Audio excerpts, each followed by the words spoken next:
www.radiovox.org.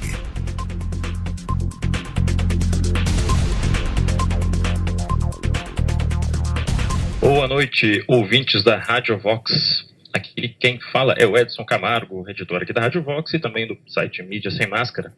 Estou agora aqui ao vivo, o Alex Pereira, o Christian De Rosa e o professor Olavo de Carvalho, nessa segunda-feira, 31 de março de 2014, data que comemoramos aí os 50 anos do contragolpe militar de 1964.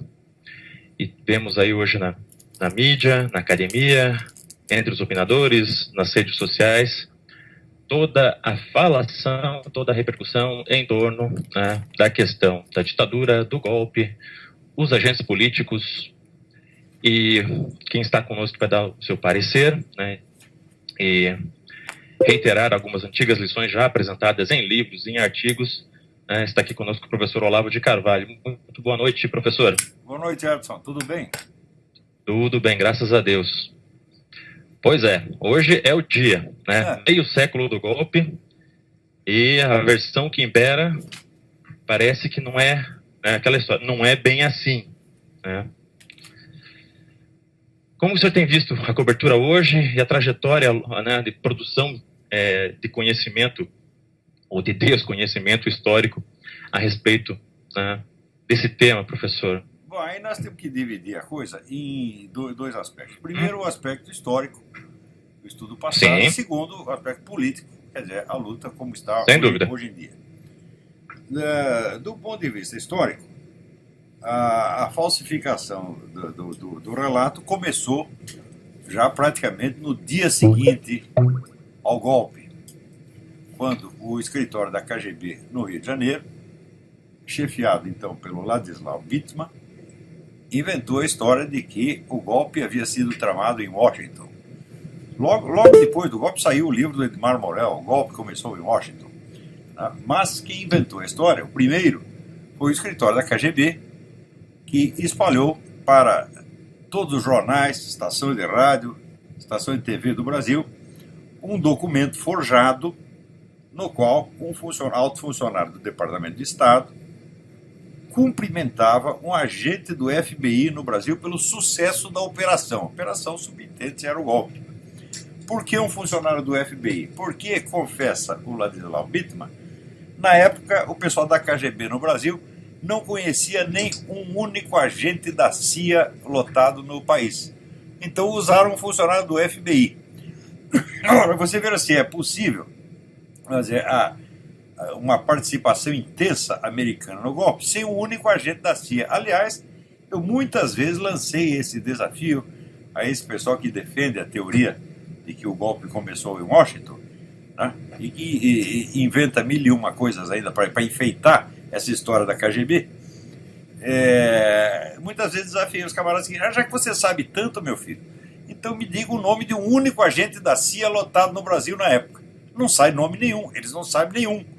Então, como é possível uma grande potência tramar um golpe num outro país sem ter lá nenhum agente do seu serviço secreto no exterior? É absolutamente impossível. Então, toda essa história do golpe começou em Washington. Isso foi realmente inventado pela KGB. E esta história vem sendo obedecida, a instrução da KGB vem sendo obedecida desde 64. Quer dizer, estamos comemorando meio século de subserviência a uma mentira inventada pela KGB. Por que isso acontece? Eu vou lhe dizer. Outro dia apareceu no YouTube uma gravação feita por um tradutor brasileiro que mora na Polônia, tradução de um documento importante da KGB, que é um convênio firmado entre a KGB e o Serviço Secreto da Tchecoslováquia em 1960-61 para operações de larga escala na América Latina, especialmente no Brasil. E então ali você vê que esse convênio planeja, sobretudo, porque a gente fala de KGB, o pessoal pensa em espionagem, isso é bobagem. Esse serviço de inteligência, a espionagem consiste apenas em 10% do serviço deles. O grosso são o que eles chamam de medidas ativas. como, por exemplo, operações de desinformação e operações de agentes de influência. Essa é a coisa básica, certo? Então, a subversão em sentido lato seria? Sim.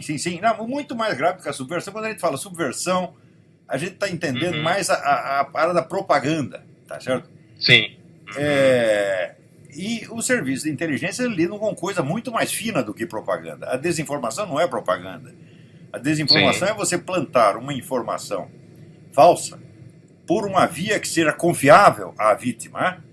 Então é uma operação muito delicada, muito complexa, que visa a induzir governos a tomar medidas que interessem ao movimento comunista e não ao próprio governo. Então, no caso, esses documentos que apareceram estavam lá no Instituto para o Estudo dos Regimes Totalitários, em Praga, estão lá há meio século.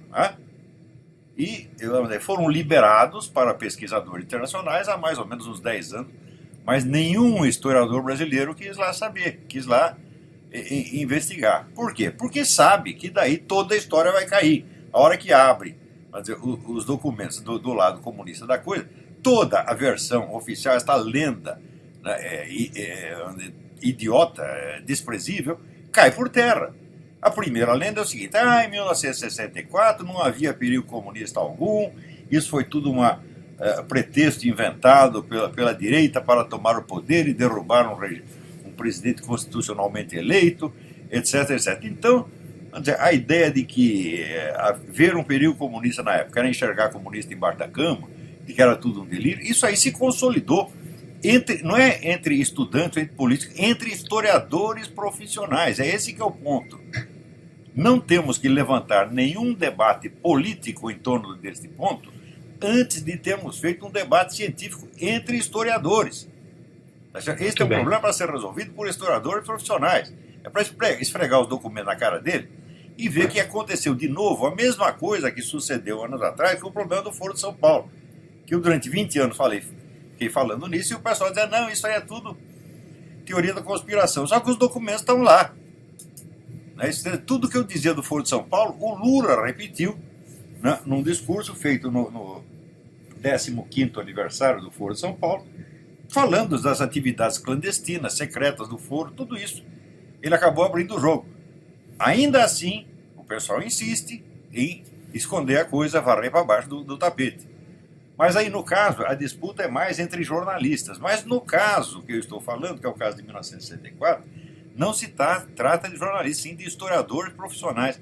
Uma massa impressionante de historiadores universitários repetindo a historinha da carochinha inventada pela KGB, repetindo fielmente. Por que eles fazem isso? Porque muitos deles são agentes da KGB, os nomes deles estão lá nas listas da KGB. E são pessoas que ainda são importantes na universidade, na política e na mídia brasileira. O tradutor, que é o Mauro Abranches, ele pediu que eu não mencionasse nenhum nome, porque ele disse que das pessoas que constam daquela lista, nós não sabemos quais os que eram colaboradores, que eram agentes profissionais da KGB, quais os que eram colaboradores voluntários e quais os que eram pessoas que eram forçadas a colaborar por meio de chantagem e ameaça. Então, como não queremos culpar inocente, então não vou falar de nome por enquanto, mas eu nas listas reconheci vários nomes que eu, há 20 anos, já tinha certeza que eram agentes de influência da KGB, mas não tinha prova. Agora está aí a prova. Então, esses nomes ainda vão aparecer. Tá certo? E daí você vai entender por que essa historinha do golpe de 64, e que foi influência americana, de que não havia perigo comunista algum, se impregnou de tal maneira na nossa história universitária que acabou virando um dogma de evangelho. Agora, quando você vê os documentos da KGB, você vê o seguinte: se não havia na época nenhum agente da CIA conhecido, lotado no Brasil, agentes da KGB havia centenas, milhares na verdade, colocados nos mais altos postos, colocados no governo, colocados nas Forças Armadas, colocados nas empresas estatais, colocados na mídia, colocados nas instituições de pesquisa científica, e colocados no próprio serviço secreto. Esses eram milhares. Então, é a mesma coisa que dizer, a KGB estava praticamente ocupando o governo na época, meu Deus do céu. Então não era um governo democraticamente eleito, era o governo de um regime totalitário infiltrado, tá certo? Configurando aí o maior atentado que já se fez contra a soberania nacional em todos os tempos. Porque esses camaradas determinavam o curso da ação do governo e continuam determinando o curso da ação de milhares de agentes e de idiotas úteis nas universidades. Então a KGB realmente estuprou o Brasil na época. É?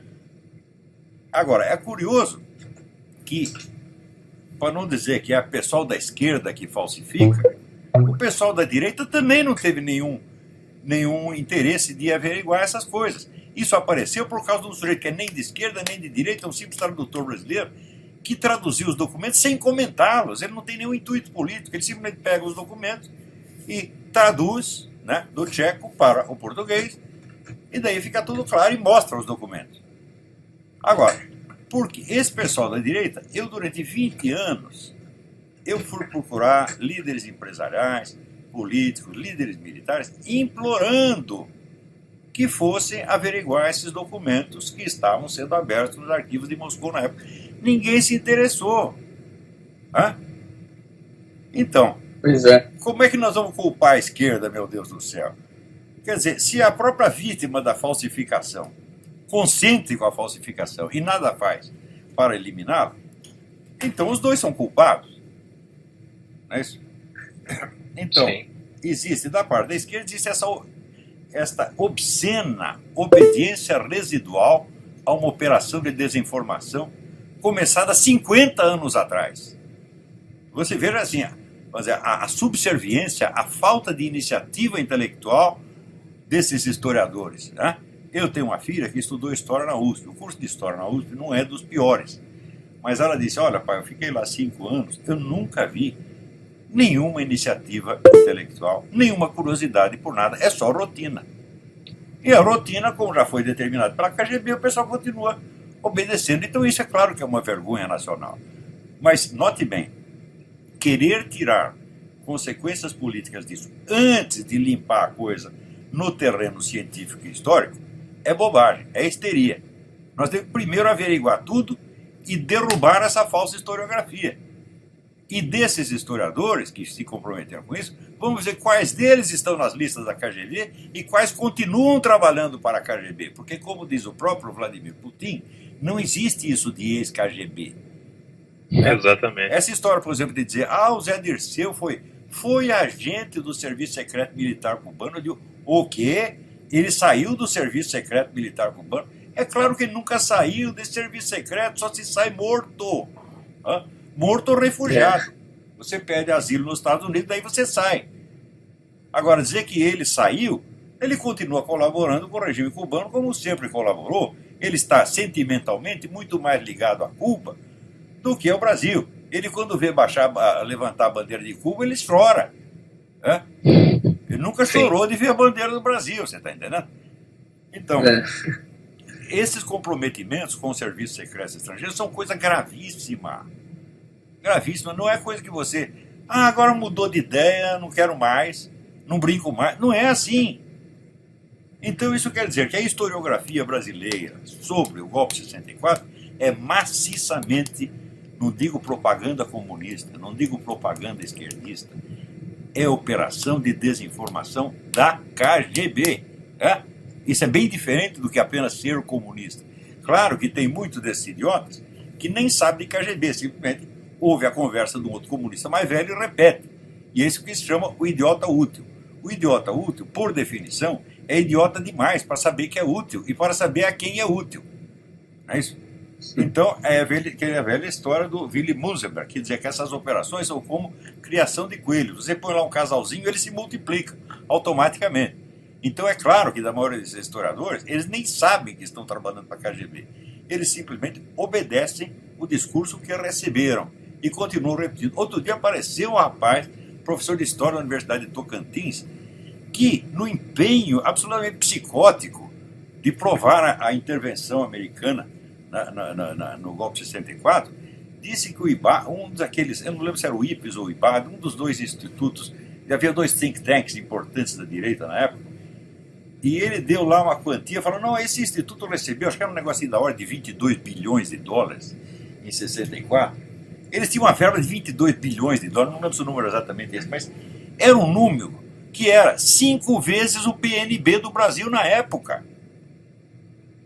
E como é possível uma coisa dessa, meu Deus do céu? Pois Quer é. dizer, o pessoal chega ao delírio completo, na ânsia, tá certo? De insistir numa mentira.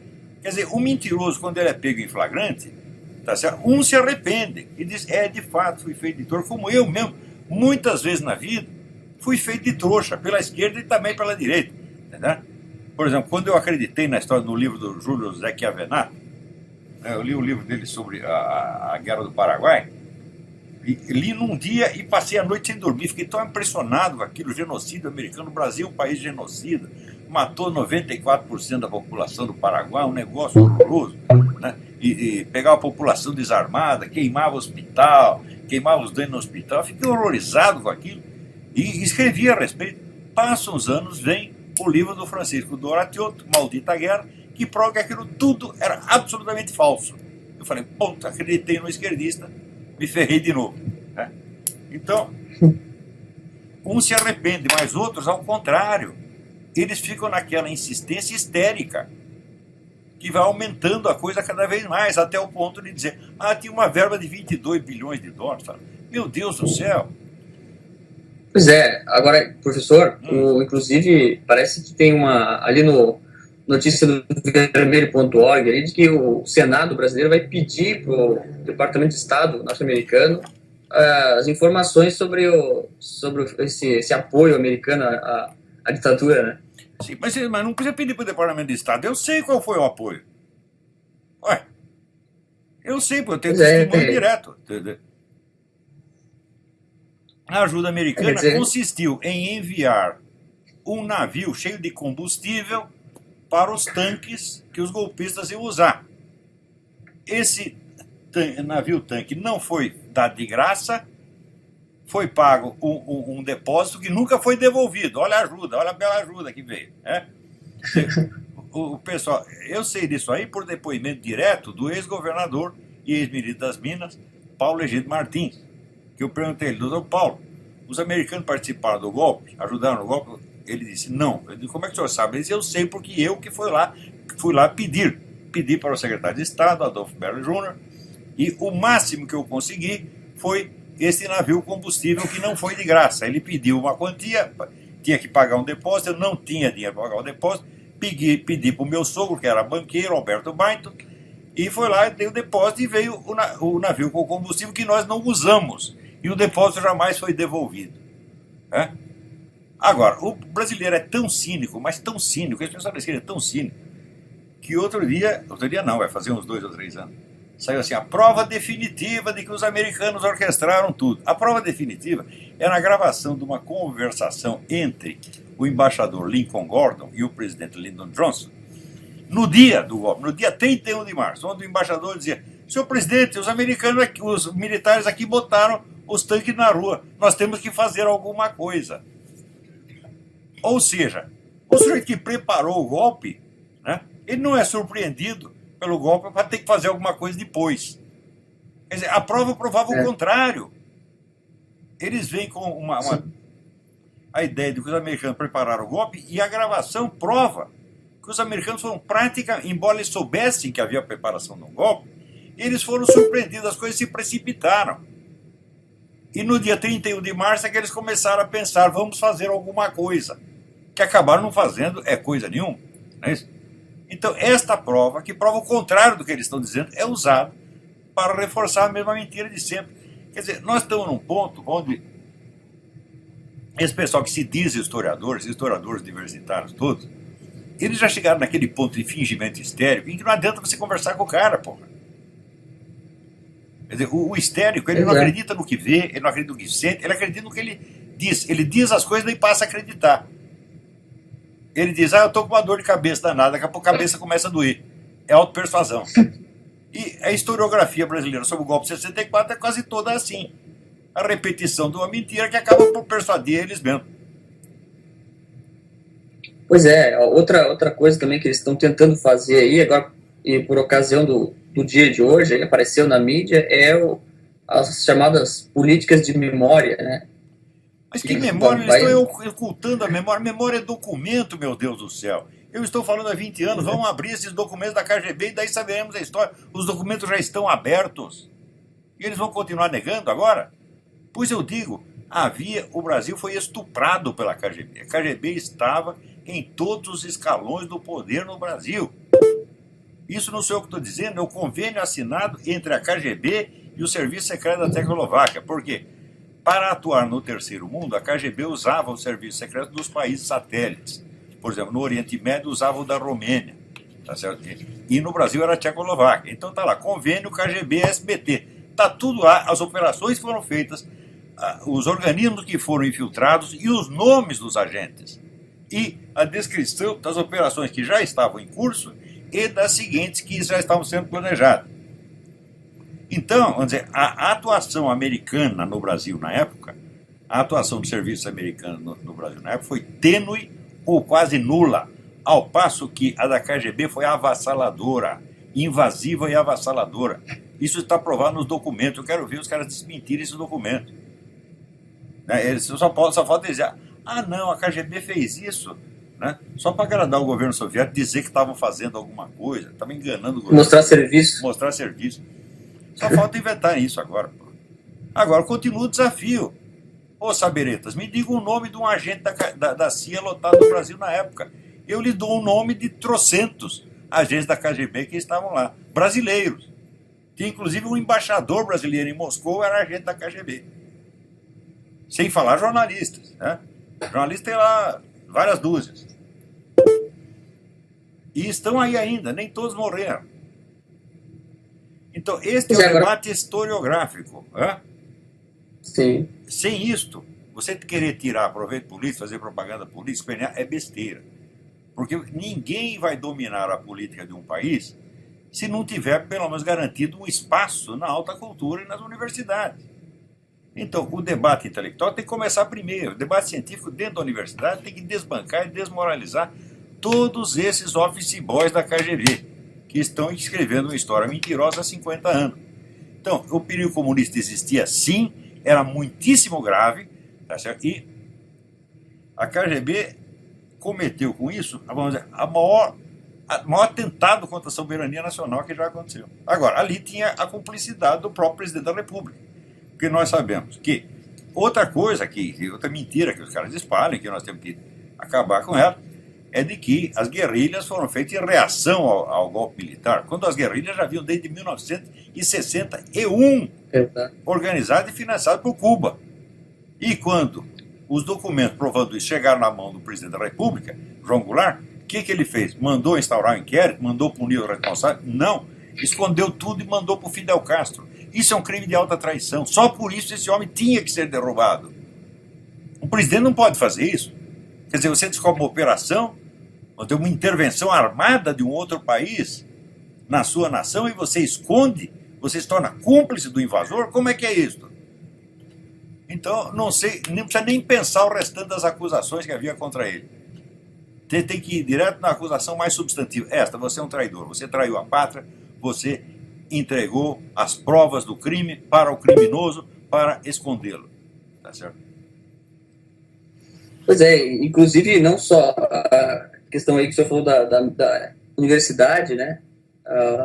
Domínio, na mídia também, por exemplo, hoje, que está fazendo 50 anos do golpe, aí, a mídia inteira mostra ali, né, que eles têm todo o poder de construir a história, né? Porque eles estão só Mas a mídia falando, não por exemplo, é a força-agente principal. A força-agente principal são os intelectuais, são os universitários. A coisa começa lá, primeiro você domina os intelectuais, daí você parte para a mídia, e daí você domina para a educação, e daí você domina o resto da sociedade. Então tem que começar lá no começo. Tem que derrubar os falsos historiadores. Agora, vamos falar aqui o português claro.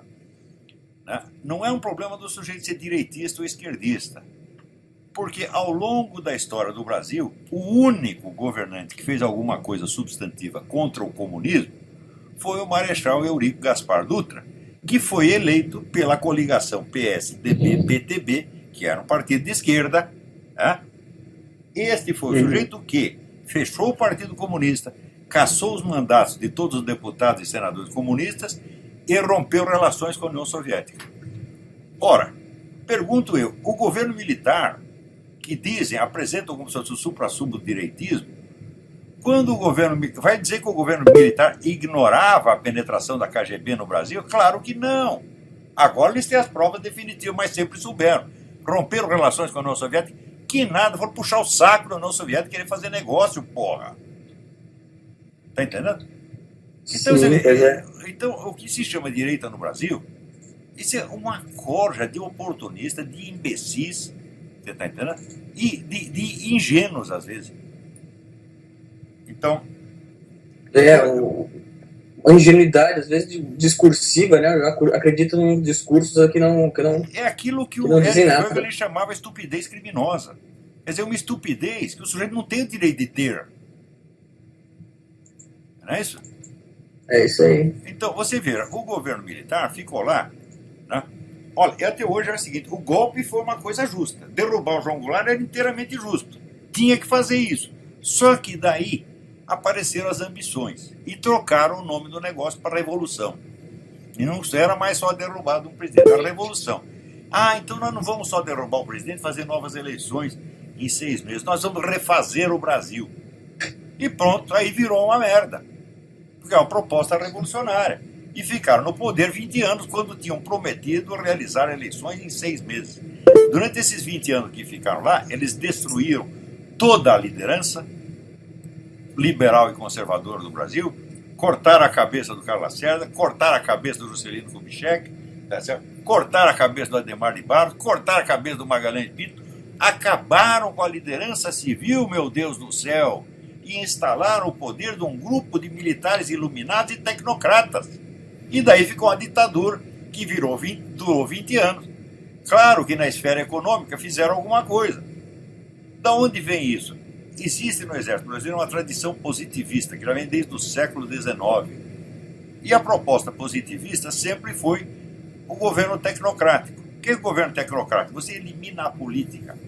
Augusto Comte dizia, os problemas políticos têm que ser resolvidos por meios científicos, não políticos. Então a neutralização da política é um valor que está impregnado na cabeça de muitos desses militares. Eles deixavam o Senado e o Congresso, a Câmara de Deputados funcionando só para carimbar os decretos dele. Jantava lá meia dúzia de militar com meia dúzia de técnico, vinha lá soluções científicas e ponto. Manda para o Congresso carimbar. O Congresso dizia amém.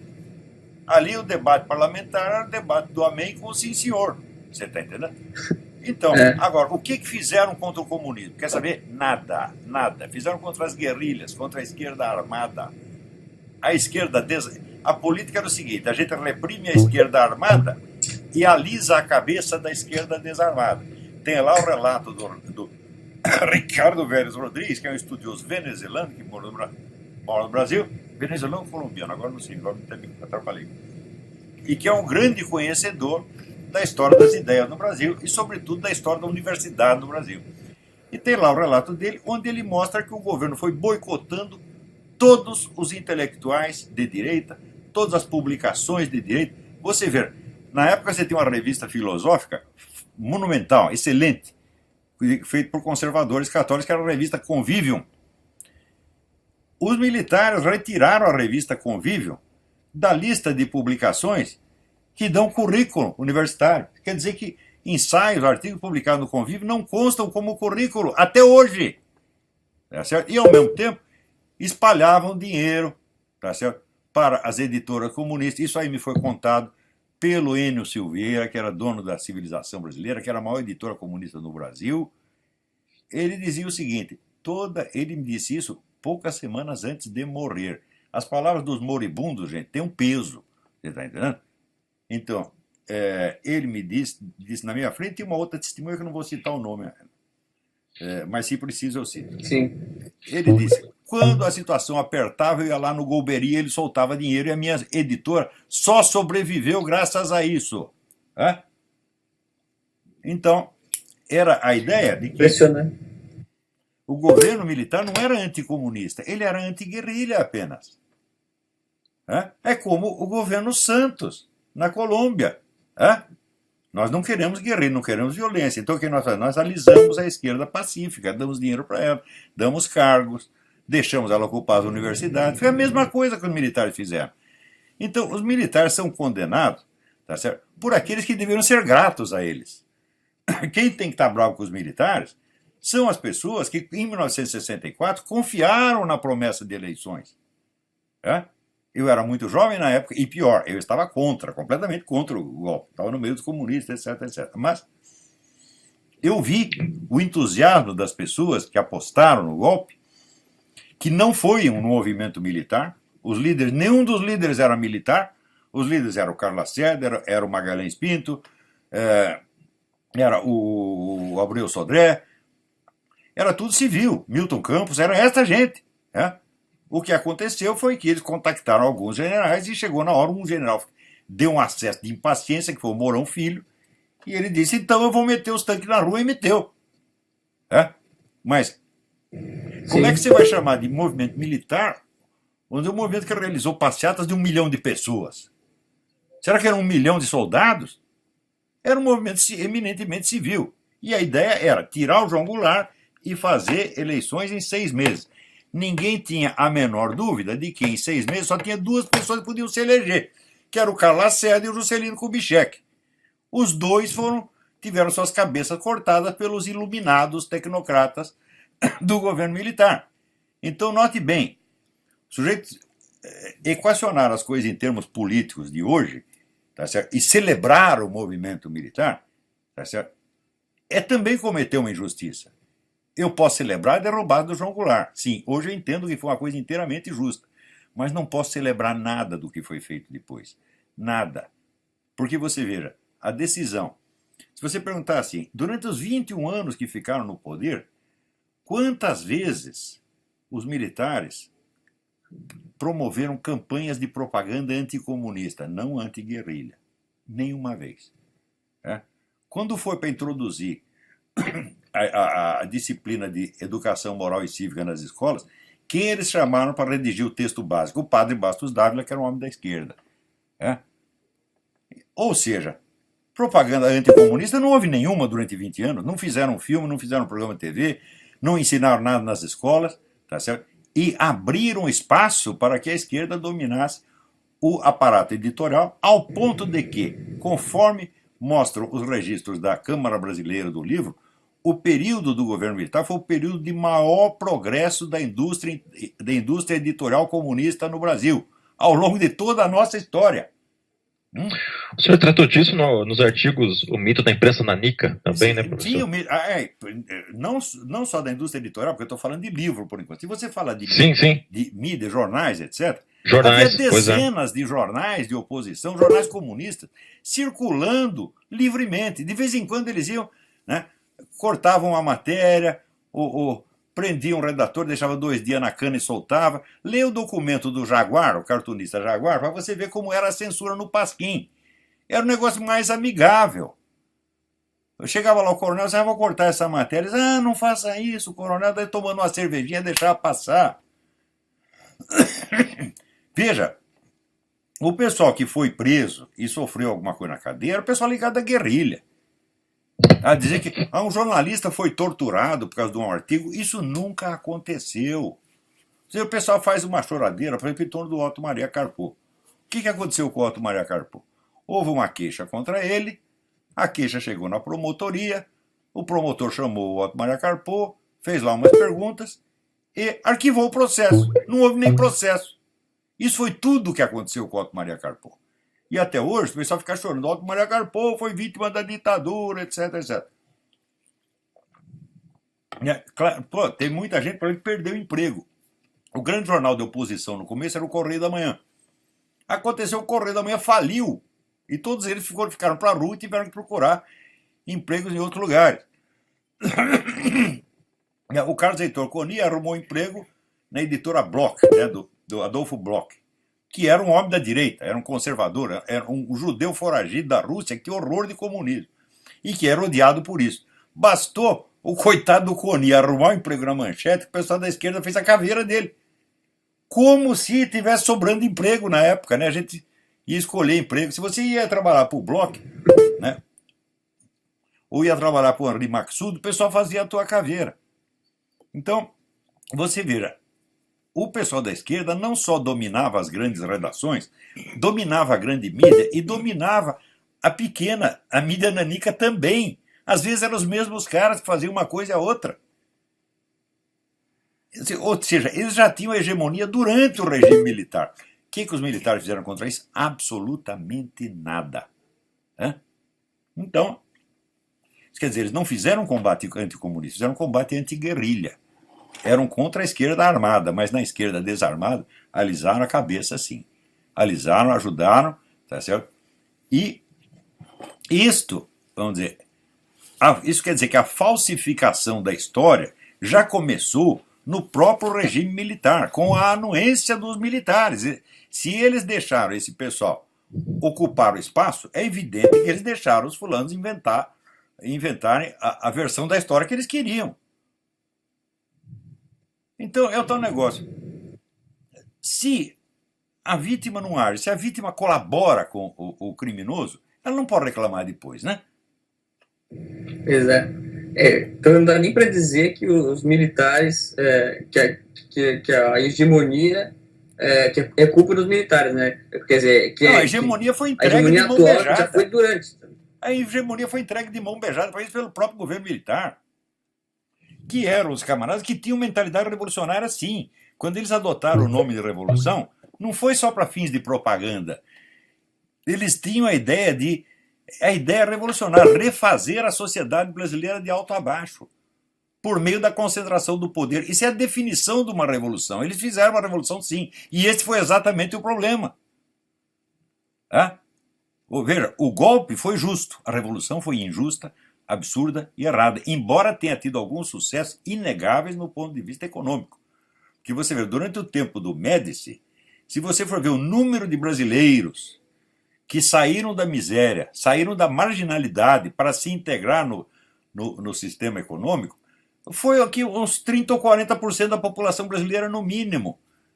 Então isso põe o Fome Zero no chinelo, o que o Médici fez. Só que ele não ficava dando esmola para os caras, deu emprego. Então a realização econômica, nós temos que tirar o chapéu. O governo Médici fez prodígios na esfera econômica, tá certo? É claro, mas a má distribuição de renda continua fazendo. Mas é claro, você não pode resolver tudo de uma vez, né? Tá certo? Mas ainda, mesmo no esquema na área da distribuição de renda, fez muito mais do que está fazendo o PT agora. O PT só está dando esmola para colher voto.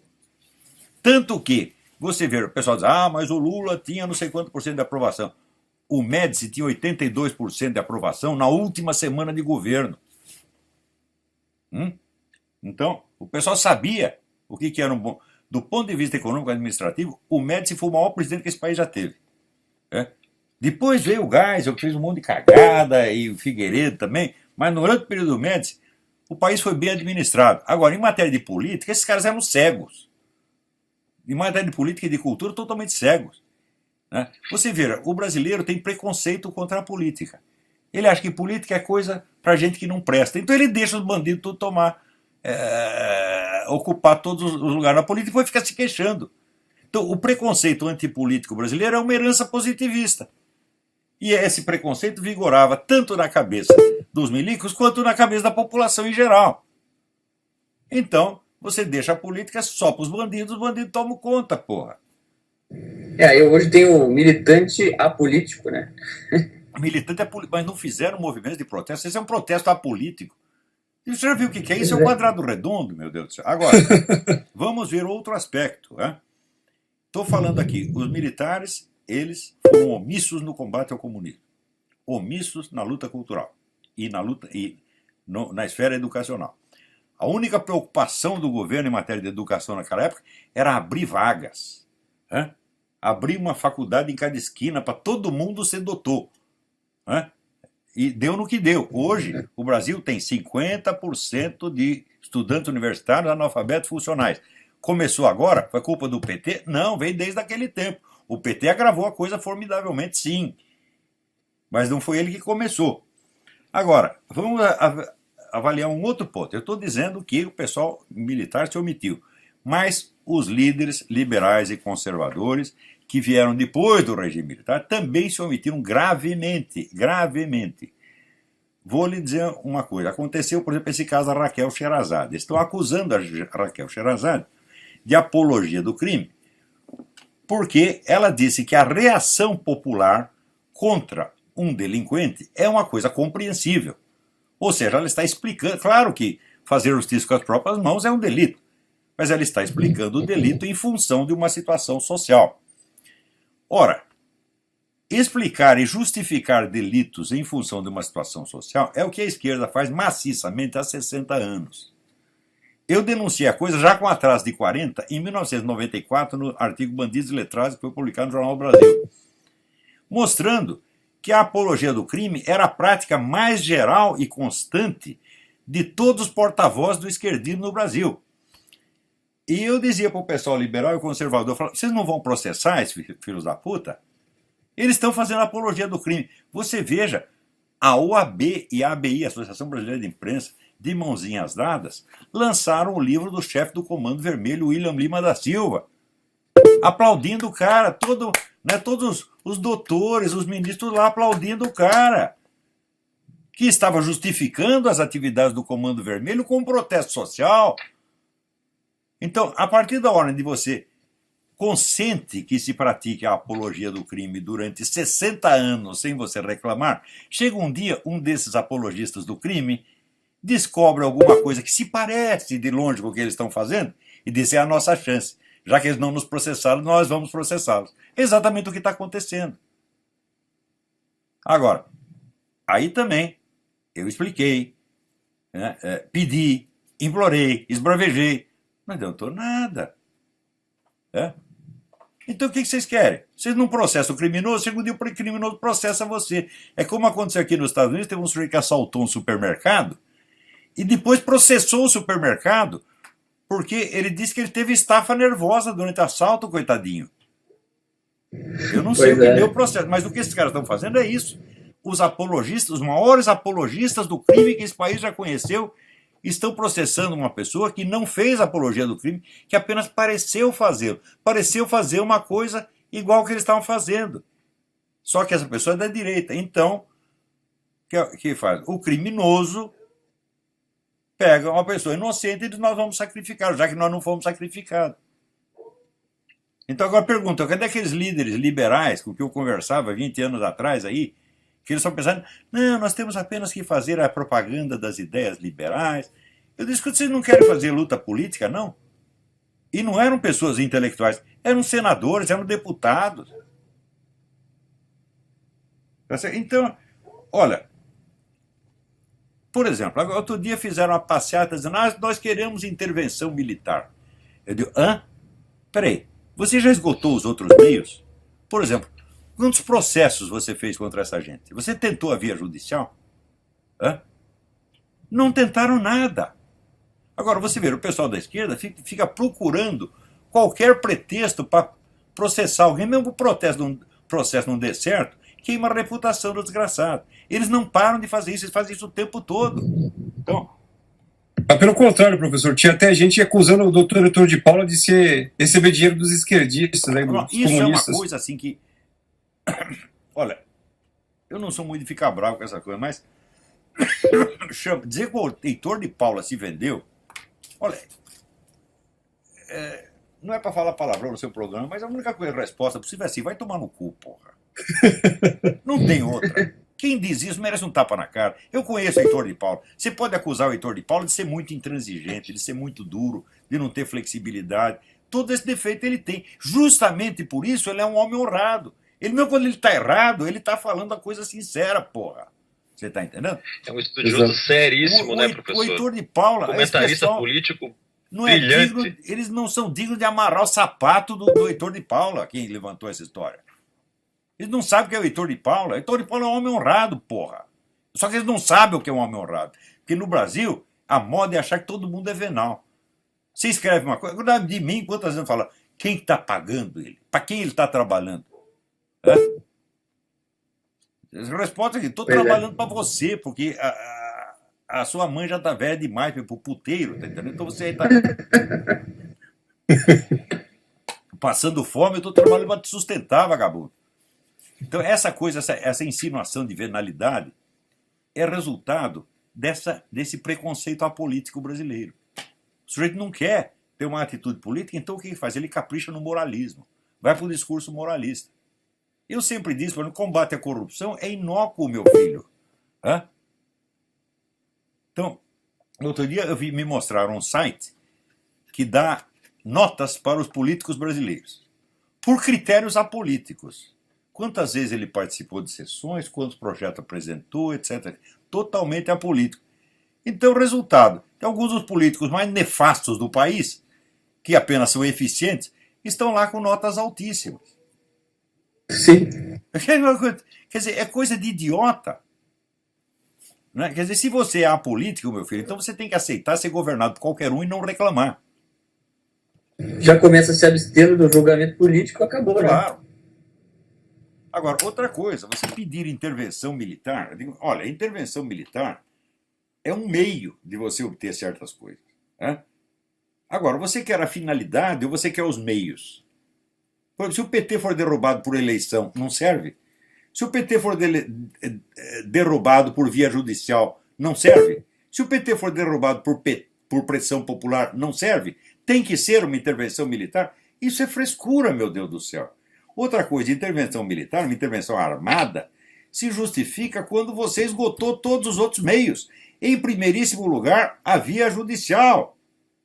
Daí o pessoal diz, mas não adianta, né? Não vale a pena, porque a justiça está toda comprada. Então você tem que lembrar a parábola da viúva e do juiz iníquo, que está lá em Lucas capítulo 18, versículos 1 a 8. Em que o próprio Jesus diz, olha, tem uma cidade tal, tinha um juiz iníquo, e tinha uma viúva que estava reivindicando um direito líquido e certo. E ele negava, e negava, e negava, e negava, e pela insistência, chegou um dia em que o próprio Deus interferiu e fez o juiz dar a reivindicação, atender a reivindicação. Então, quando a gente vê aqui nos Estados Unidos esse heroísmo desse pessoal, tipo Orly Tate e outros tantos que estão, vamos dizer, lutando para tentar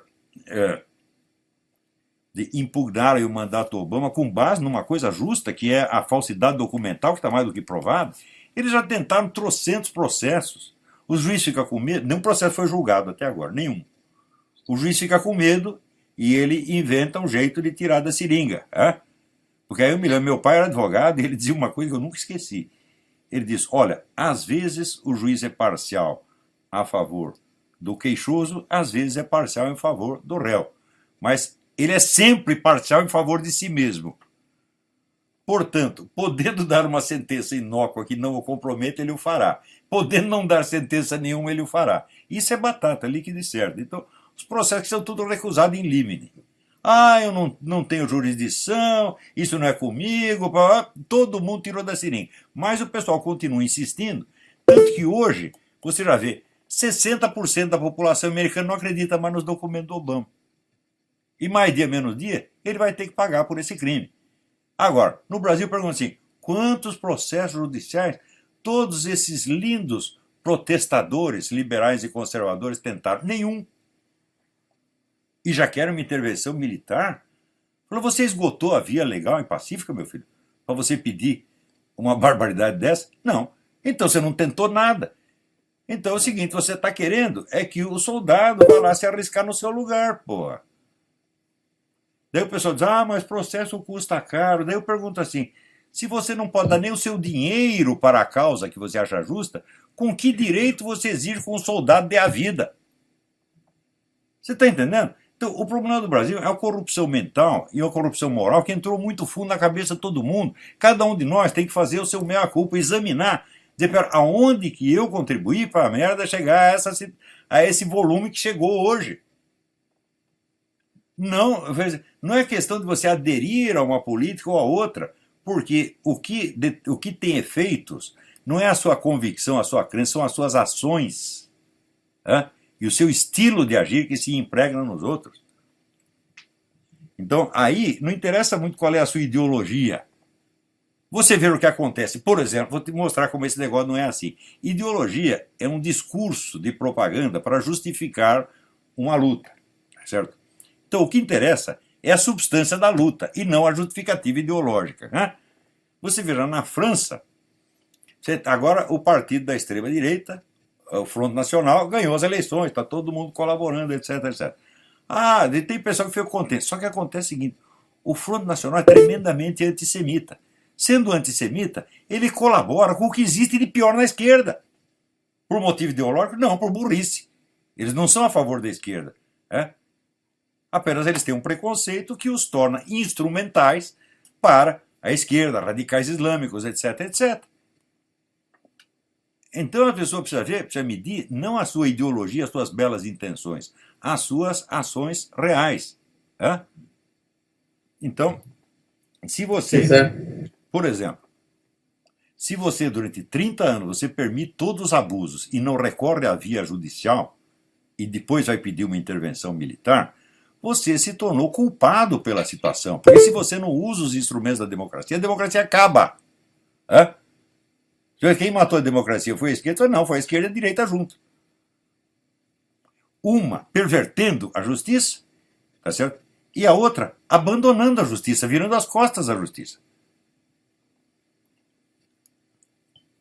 Pois é, parece que essa preferência do pessoal pela intervenção militar parece mais com um desejo de ir contra o que a esquerda diz, né? Que ela demoniza a intervenção militar, tanto também aí... Tem um efeito histérico. Também tem um efeito histérico. Você vê, a direita no Brasil nada fez contra o comunismo. Não fez.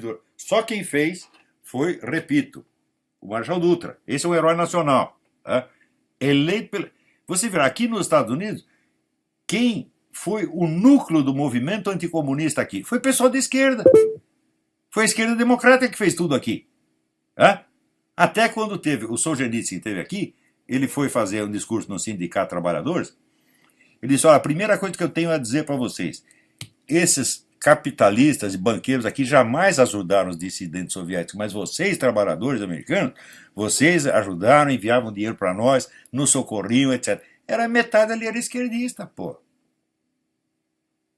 Você veja, pega lá o famoso Congresso pela Liberdade da Cultura, realizado em Budapeste em 1956, financiado pela CIA.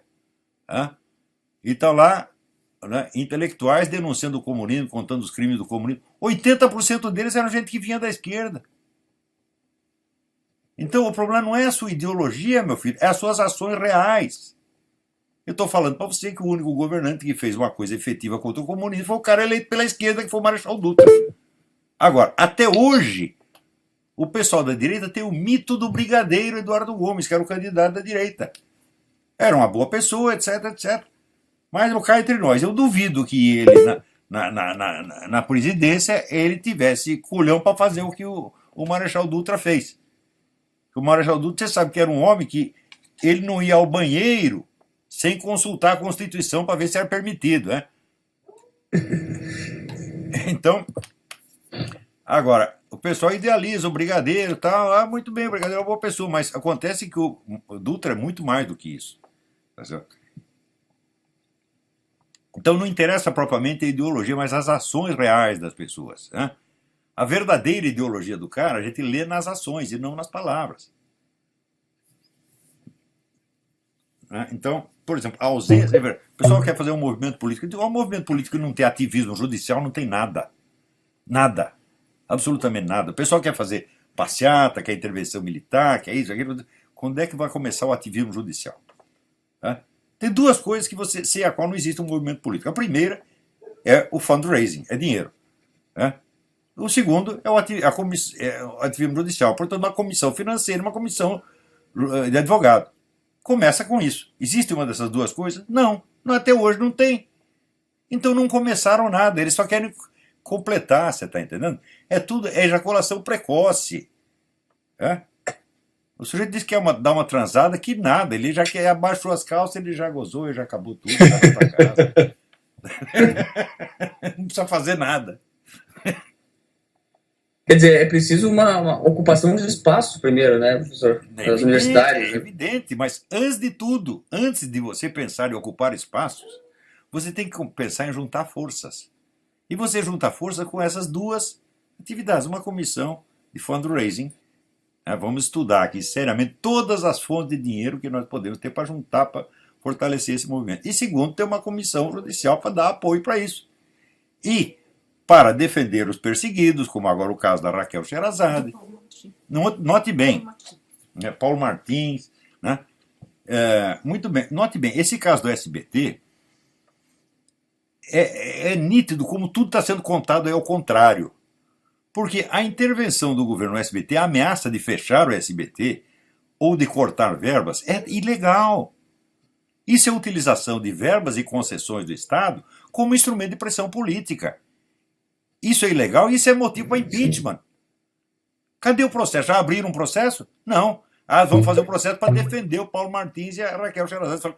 Não adianta você defender o cara, se você defende, os defende, tá certo? Você já perdeu a briga, você tem que atacar o criminoso, meu Deus do céu. Essa dona Jandira Fegali já era para dizer, olha, dona, a senhora está usando o Estado como instrumento de pressão em favor do seu partido e nós vamos pedir a cassação do seu mandato.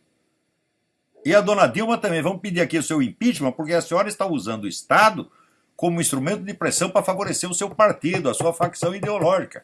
E isso é evidentemente ilegal. Eu não vi ninguém dizer isso. Eu vi todo mundo encarar a coisa como é um fenômeno de censura. Estão boicotando os jornalistas. Eu digo, sim, mas esta não é a substância do problema. A substância é uma utilização ilegal do aparelho de Estado em favor de um partido. Isso é o que eles estão fazendo, meu Deus do céu. Agora, o pessoal está tão acostumado a ficar na defensiva, né, que só pensa em tirar da seringa e não pensa em atacar e punir o criminoso. Aí também não adianta, né? Pois é. Veja, com esse negócio do SBT, o governo deu a cara à tapa. Ele mostrou a face integral da sua ilegalidade. E ninguém vai fazer nada contra isso? Vamos nos limitar. Claro que vamos defender a Raquel Sherazade, o Paulo Martins, etc, etc. Defender até o SBT, defender até os direitos do SBT, mas não basta isso. Quer dizer que se você vê, né, uma mulher sendo estuprada na rua, você socorre a mulher, claro. Mas basta isso ou tem que prender o estuprador também? Claro. É a coisa mais óbvia, Aliás, até prender o cara é mais importante, porque essa aqui é uma estuprada. Quantas ele vai estuprar na semana que vem? Então, prender o cara é tão obrigatório quanto socorrer a vítima.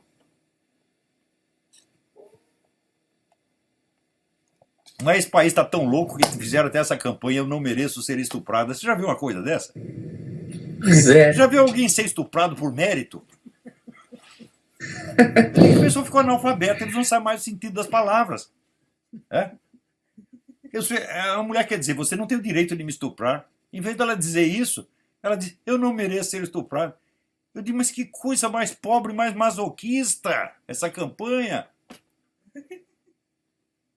Pois é, parece que foi feita uma pesquisa, né? E aí já motivou esse monte de manifestações aí que é pior do que eu já pesquisei. Imagina você, tem um sujeito querendo te bater e você vai dizer, eu não mereço apanhar. Você está se fazendo de coitado, você está se humilhando, essa campanha é humilhante. O pessoal está tudo louco no Brasil, viu? O negócio está muito grave, é muito grave. É verdade. Gente, vocês têm uma missão. Para vocês todos que ou estudam comigo, ou aprendem alguma coisa comigo. Olha, eu não quero mudar a situação política do Brasil, não tenho poder para isso. Mas eu prometi para mim mesmo e para os meus alunos que nós íamos criar uma geração nova de intelectuais muito mais sérios, muito mais capazes do que todos esses que estão ocupando universidade, mídias, e eu estou fazendo isso. E vocês, de algum modo, não sei se são meus alunos ou não, uns são, outros não são, vocês têm esta missão. A nossa missão, meu filho, não é só lutar por causas políticas, aliás, não é nem lutar por causa política nenhuma. É restaurar um pouco de sanidade no diálogo desse país. É restaurar um pouco do senso da verdade, do certo e do errado. Se não fizermos isso, toda a causa política já está perdida de antemão. Só a mentira prevalecerá, meu Deus do céu.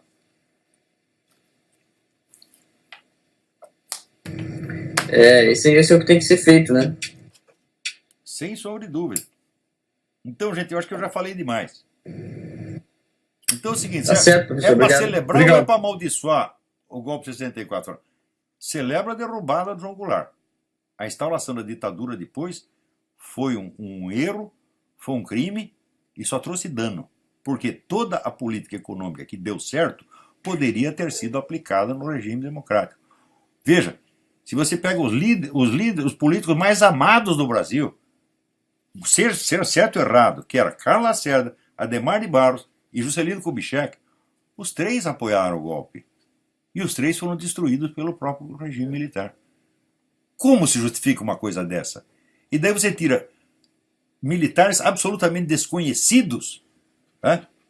Daí aparece o seu Costa e Silva. O seu Costa e Silva não se elegeria vereador em São Tomé das Letras, ninguém sabia quem era. Né? E você tira Juscelino Kubitschek, Carlos Lacerda e Adhemar de Barros e põe esse homem no lugar. Claro, era um homem honesto, etc, etc. Mas não é um político e não representava ninguém. Representava apenas a elite militar tecnocrática.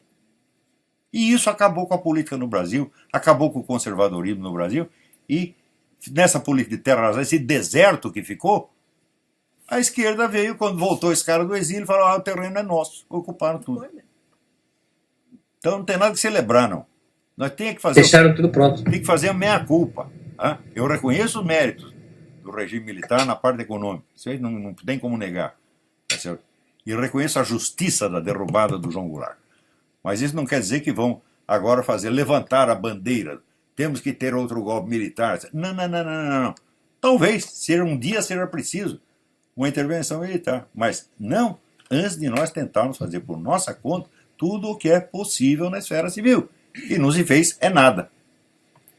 Tá bom? Fazer a nossa parte, né, professor? Claro. Então vamos lá. Gente. Tá certo. Obrigado, professor. Eu que agradeço pela atenção. Tudo de bom. Professor, muito obrigado.